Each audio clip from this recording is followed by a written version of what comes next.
Good morning, or I guess good afternoon. It is currently like almost 6 p.m. at night, and I want to bring you guys along because I'm starting my night inpatient rotation today or tonight. We are in the middle of COVID, and so I am at a COVID hospital, and we did have a lot of cases in the city, so I don't know what that means in terms of like the flow, the workload, what exactly that's going to mean for us that are on an inpatient service. So I thought it'd be interesting to bring y'all along.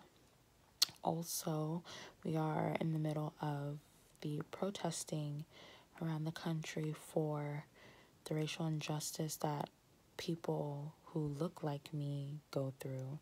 And so that's a whole another issue that I believe deserves its own video. And as a result, the curfew in my city is at 6 p.m. Like I said, it's almost 6. And I don't have to get to work until 8 p.m. So you can imagine my fear that I'm literally going to be driving like almost 15 miles to get to my hospital. So I'm scared and I'm worried. But unfortunately, I work in a profession where you can't exactly work remotely. So, join me on this mission. So, some of y'all might think I'm crazy for this, but when I'm on nights, I pack a nighttime bag because even though I'm sleeping in a hospital, it doesn't mean I need to be uncomfortable. So, this is what I pick. Pajamas, hair bonnet, skin cleanser, skincare, because your armpits cannot be funky. Sunscreen, because your skin cannot be looking ratchet when you leave in the morning. Underwear, because we'll just be clean. Y'all, this is crazy. Like, this is LA, literally LA proper, at basically rush hour, or the end of rush hour, and due to the curfew set, like, literally everything's empty. So it is currently 8 o'clock. I need to hurry up because it's sign out time, and I need to hurry up and get a mask. So here we go.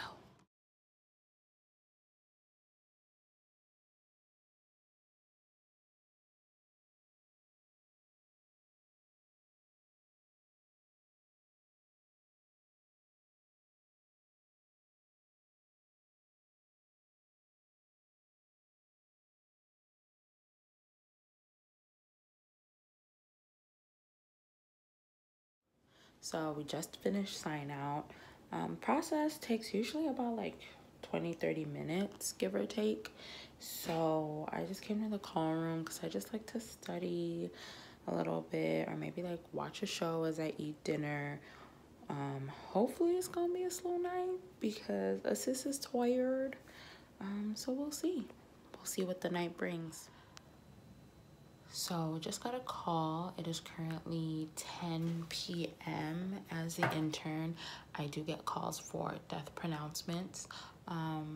It is not a COVID patient, so I do not have to suit up. But nonetheless, I cannot take you in the patient room with me because it is a very sacred process and there is no family at bedside. So out of respect, obviously I can't show you, but I can recap with you afterwards.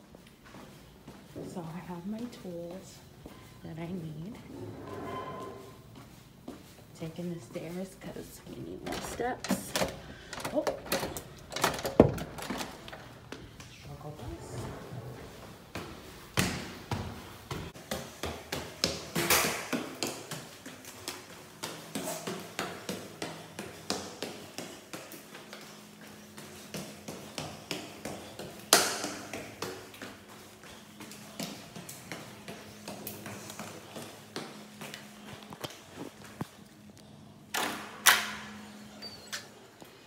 So there's two.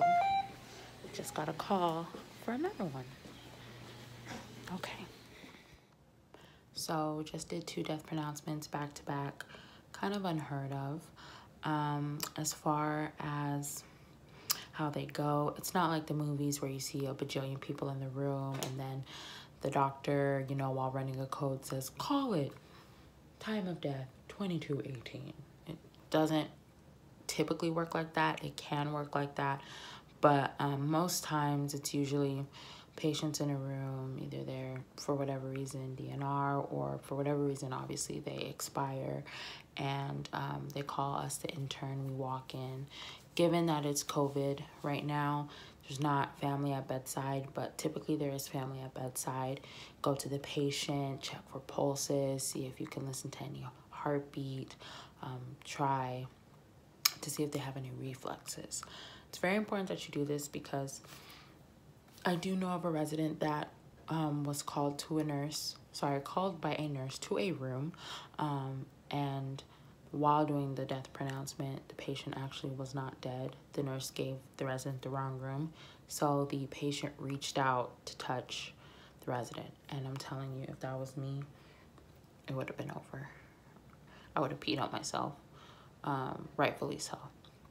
So yeah, that is basically a death pronouncement. So I'm actually gonna try and get some shut-eye and then see what the night will bring. I'm a white cloud, meaning like usually things are pretty smooth when I'm on, and my senior is also a really white cloud, so hopefully we won't get called. It is currently 2:30. We got an admission, finished the admission. It was a good thing that I wasn't like fully asleep yet, because to be asleep and then wake back up sucks.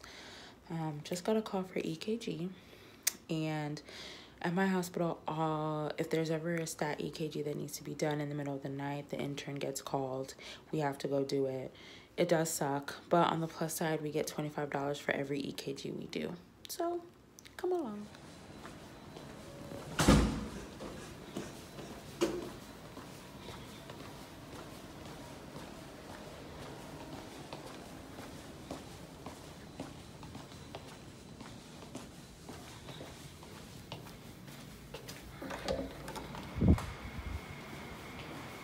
Y'all,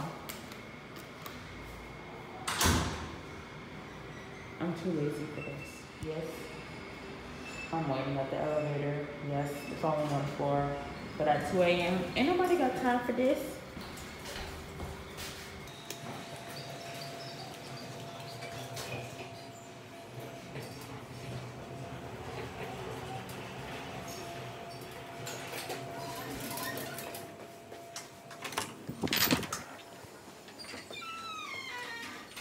Finished the EKG, collecting my money, and now off to sleep because a chick is tired. Hopefully no more calls until sign out. It is 4 a.m. Got another admission. They got me effed up because I thought because of COVID it would be a nice night, but it's okay. This is what I signed up for. But hopefully this will be it, and I will see you guys at sign out. Bye. Good morning, y'all. It is 7. Usually sign outs at 7:30, but they're having mercy on us, and since the census is low, it's going to be more like 8.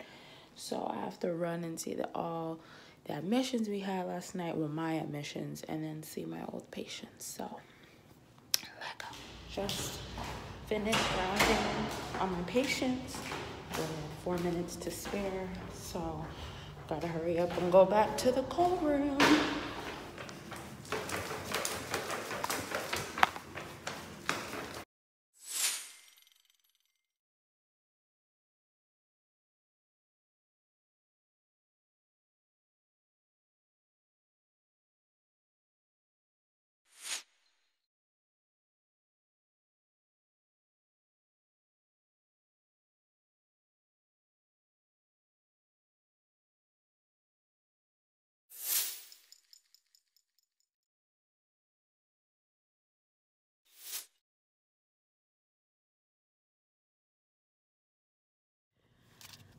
So it is currently 9:35 a.m. Usually sign out ends out at 10, but because of everything going on with COVID, our census has been pretty low. So we finished all our patients, wrapped everything up, and we got to go home early. So I'm so excited. So now I'm about to go to the store, cook, maybe clean a little bit, and then go sleep. And then the cycle starts all over again. That's one thing about nights that's really nice, is if you do get to sleep a little bit, when you go home, you can kind of have a free day and like take a nap and stuff. But that's what sucks about nights, is that like your sleep is so broken up that like you never really feel rested. You see these Gucci and Louis Vuitton under my eyes, man, at least they designer. But anyways, thank you so much for joining me on my night in the life of an intern.